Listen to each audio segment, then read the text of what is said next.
Welcome back to Naughty Nat's Kitchen. Today I'm going to make some chicken, herb and feta rolls, and I'm going to make some gluten-free pastry using a Maggie beer recipe that I've adapted.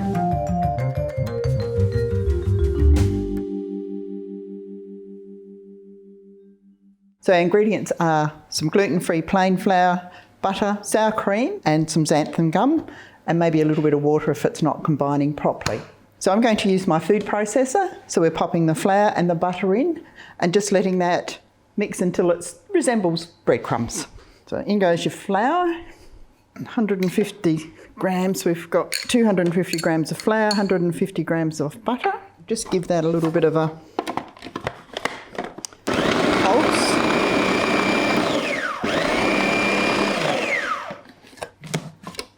And we're going to add our sour cream to that.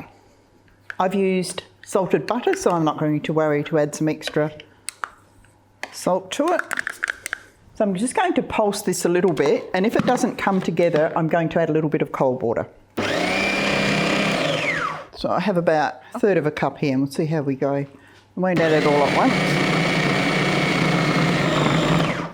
I think that'll be fine. So we're going to take that out. Oh, we better add the xanthan gum that I forgot. Give it one more pulse. So you can see that's coming together nicely. I'm just going to pop it onto a floured board so we can give it a little bit of a knead. Wrap it in some Glad wrap and pop it in the fridge for about half an hour to rest. Wrap this out. That's looking quite good actually, so it won't be too hard to roll out, I hope. It's always a bit tricky when you're doing something different than what you normally do. But that's feeling and looking quite good. Just flatten it out a little bit. Wrap it in some Glad wrap and pop it in your fridge to rest. And while that's happening, we'll get our filling ready. Right, so we're going to pop that in the fridge now for about 30 minutes. Okay, we've put our pastry in the fridge and it's looking really good. So we've got some filling. I'm using some chicken, and I've actually made my own chicken mince with chicken thighs, but you can use your chicken mince that you buy in the supermarket, of course. And I've got about 600 grams. And we're going to add to that some chopped onion, our breadcrumbs, salt and pepper, feta cheese and some herbs. So I'll just chop up the onion. And we watch the bush bee man with his great big saw, and he doesn't manage to cut his finger, and I'll probably chop one off today. No, I'll be extra careful.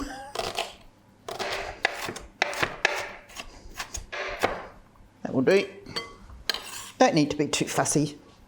So we have some gluten-free breadcrumbs. I didn't bother to take the crust off, and gluten-free bread's fairly hard to crumble, so I just gave it a bit of a buzz in the food processor. Some salt and pepper. So we're going to pop into that some thyme and some chopped parsley.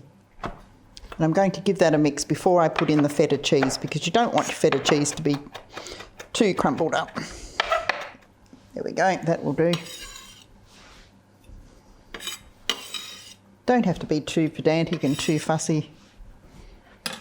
Make it simple and easy. So we'll give this a good mix. Normally, I would get my hands in here because I think that's the only way to do it.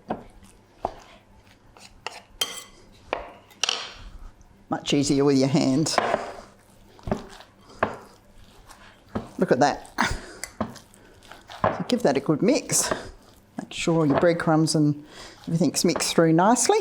And then we're going to pop the feta cheese in. It'll be time to make a egg wash and get our pastry out and see how it's going to be. We'll just add feta cheese and be a bit gentle with this. As I said, you don't want your feta cheese to be crumbled up too much, but just make sure it's distributed properly.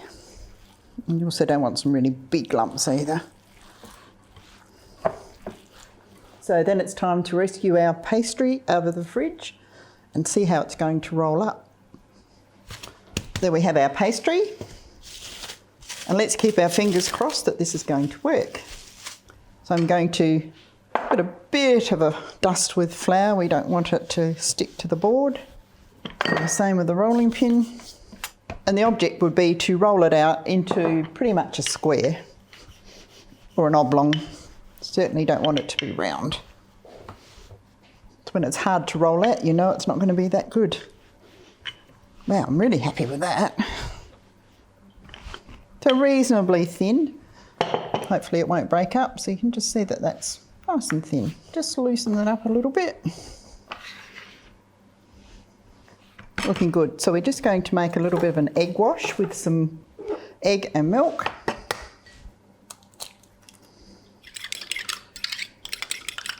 Just going to straighten up this first little edge. And I'm going to use my fingers again because I think that's the only way of doing this. So we're just placing that along. Nice and even. Make sure you get right to the end. And I've just got to go and wash my fingers. Going to brush along this edge so that when we roll it over it will stay together. Tuck that in. Get rid of that. Give it a little roll so that you've got your seam underneath. We'll pop it on the tray, so good guess would be out there.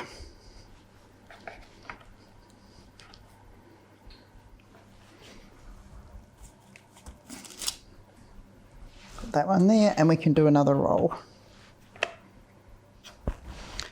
Now I'm going to give that a prick with a fork, just all the way along.